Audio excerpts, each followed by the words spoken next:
चलिए फिर से स्वागत है आपका आकाशी एकेडमी में। बने रहिए मेरे साथ, मैं भी हूं आपके साथ। आज जिस बिंदु पर बात करने जा रहे हो वो बिंदु है हिंदी दिगंत भाग 2 अर्थात पद खंड पाठ 8 को लेकर उपस्थित हुए हैं। चलिए यहाँ पर देखने को मिल रहा है, यहाँ पर क्या ना शमशेर बहादुर सी अर्थात इनके द्वारा जो रचित, यहाँ पर देख रहे हैं ये इनका जो चित्र प्रस्तुत है, थोड़ी सी इनको थोड़ा देख लेंगे।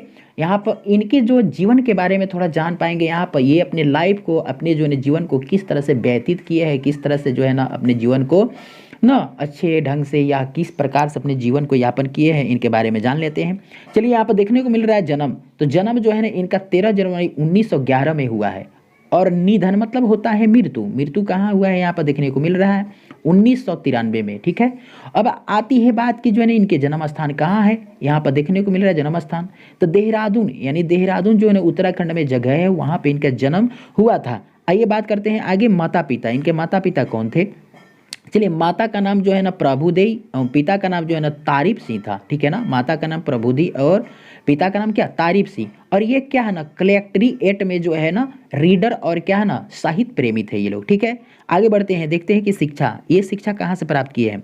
1928 में, कहते हैं 1928 में हाई स्कूल से, और 1931 में इंटर किए। ठीक है, 1933 में बीए इलाहाबाद से किए हैं। ठीक है, यहाँ पर देखने को मिल रहा है कहाँ से बीए किए, कहाँ से मैट्रिक किए, कितना सन में किए, ये इस बात को ध्यान रखेंगे। ठीक है, आगे बढ़ते हैं। 1938 में क्या कहते हैं कि 1938 में एमए किए। ठीक है ना, अंग्रेजी, और आगे पढ़ाई न चल पाया इनके, उनके जो है ना इस सब चीज करने के बाद में आगे की पढ़ाई उनका बाधित हो गया, नहीं कर पाए आगे वाला पढ़ाई। तो पारिवारिक जीवन कैसे इनका हो रहा था, इनके पारिवारिक जीवन कैसे हो गया, देखते हैं यहाँ पर पारिवारिक जीवन। आइए, 1929 में धर्मदेवी से विवाह हुआ और 1933 में पत्नी की मृत्यु, विवाह हुआ उसके बाद में 1933 में पत्नी की मृत्यु हो गई। फिर क्या है ना परिवार जो विहीन अनिश्चित जीवन हो गया उनका। उस परिवार में जो है ना इनका जीवन अनिश्चित जीवन, पता नहीं कब क्या कर रहे थे। ठीक है ना, वृत्ति मतलब मानसिक कार्य होता है, बताए थे पहले।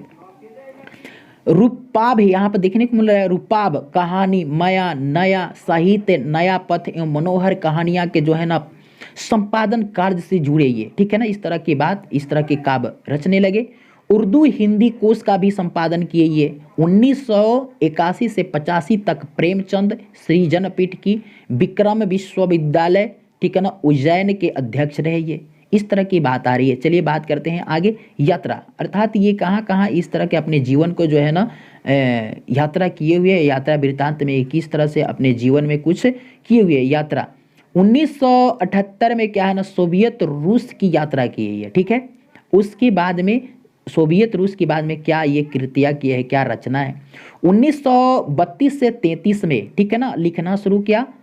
दूसरा सप्तक जो है ना 1951, कुछ कविताएं जो है ना 1959, कुछ और क्या ना कविताएं 1961, चुका भी नहीं हूँ, इस तरह की बात आ रही है 1975। यानी बहुत सारे यहाँ पर देखने को मिल रहा है जो इनके जो है ना कृतियाँ है।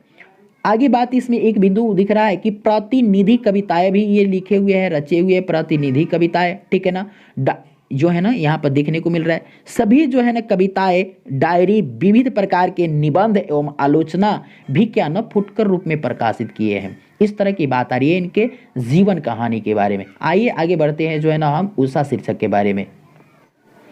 चलिए, यहाँ पर देखने को मिल रहा है आपको जो है ना शीर्षक उषा, ये जो है ना शीर्षक उषा जो देखने को मिल रहा है, यहाँ पर हम बातचीत करेंगे। चलिए, क्या कहते हैं ये कवि, क्या दिखाना चाहते हैं, थोड़ा सा हम इस चीज को बहुत अच्छे ढंग से समझेंगे। कहते हैं कि प्रातः नभ था बहुत नीला शंख जैसे भोर का नभ, नभ मतलब गगन आकाश, यहाँ पर नभ मतलब क्या होता है, गगन आकाश। ठीक है ना, नीला शंख एकदम स्वच्छ शंख की बात हो रही है। ठीक है ना, यहाँ पर कहते हैं कि प्रातः, यहाँ पर कहते हैं प्रातः नभ था बहुत नीला शंख जैसे भोर का नभ, अर्थात जो है ना सुबह का जो आकाश था, जो प्रातः सूर्योदय होती है उस तरह का, उससे पहले की बात है, उससे पहले की बात है जो आकाश किस रंग का था, तो नीला शंख जैसे एकदम स्वच्छ दिखाई दे रहा था। ठीक है ना, एकदम कैसे, बिल्कुल जो है ना नीला, ठीक है ना, शंख जैसे दिखाई दे रहा था। आगे क्या कहते हैं यहाँ पर, राख से लिपा हुआ, राख से लिपा हुआ, ठीक है ना, चौका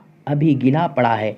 अर्थात जो है ना लगता है, ऐसे प्रतीत होता है कि राख से जो है ना इस आकाश को लीप दिया गया है जो लगता है कि अभी गीला है, अभी लिपा हुआ जो आकाश से लगता है कि अभी गीला है।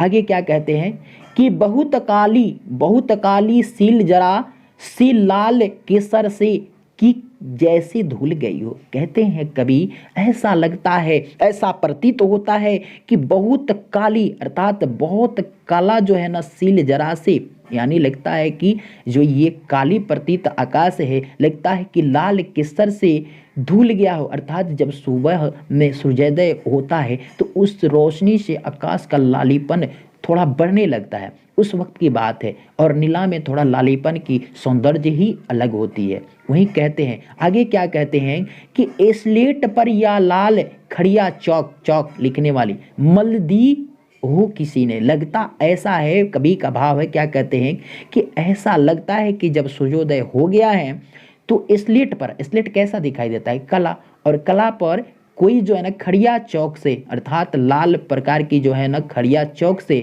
किसी ने उस स्लेट को अर्थात उस आकाश को क्या कर दिया गया है, रंग दिया है। किसी ने क्या कर दिया है, मल दिया है और उसको कलर बदल दिया है, ऐसा प्रतीत होता है। ये जो है ना ऐसा भाव जो है ना कभी दिखाते हैं।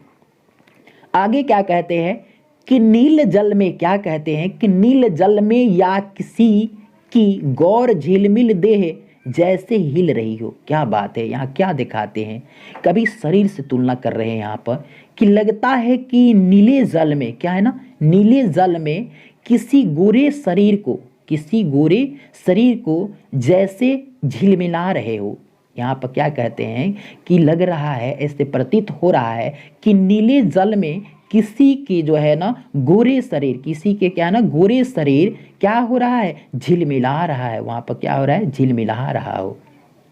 आगे क्या कहते हैं और यहाँ पर क्या यानी और क्या दिखाना चाहते हैं, ऐसे प्रतीत होता है कि किसी सुंदरी जो है ना युवती की तरह, सुंदरी नारी की तरह क्या है ना किसी का शरीर जो है ना गोरा है और वह क्या है ना नीले जल में झिलमिला रहा है, वह क्या ना उसमें जो है ना गति हो रहा है, ऐसे प्रतीत हो रहा है आकाश का रंग।